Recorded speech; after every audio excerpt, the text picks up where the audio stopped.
সূর্য ডুবেছে এটা নিশ্চিত হয়ে গেলে আমরা ইফতার করতে পারবো। ইফতারের সাথে আসলে তো আজানের সম্পর্ক নাই, যদিও আমরা সূর্য ডুবার পরপরই আজান দিয়ে থাকি মসজিদগুলোতে। অতএব সূর্য ডুবার আজান দুইটাকে আমরা একই অর্থে ধরে নিয়েছি, যদিও ইফতারের টাইমিং এর সাথে আজানের সম্পর্ক নেই। সম্পর্ক কিসের?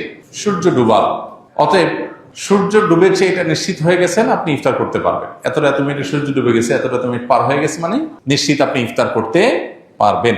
আজান 2 মিনিট পরে দিলেও কিছু আসে যায় না। এখন কোনো মসজিদে যদি মুয়াজ্জিন টাইমের 2 মিনিট আগে আজান দিয়ে দেয়, তাহলে ইফতার করা যাবে না। আপনাকে দেখতে হবে টাইম, হতে পারে মুয়াজ্জিন ভুল করেছে। অতএব নির্দিষ্ট টাইম যত মিনিটে সূর্য ডুবে তখন আমাদেরকে ইফতার করতে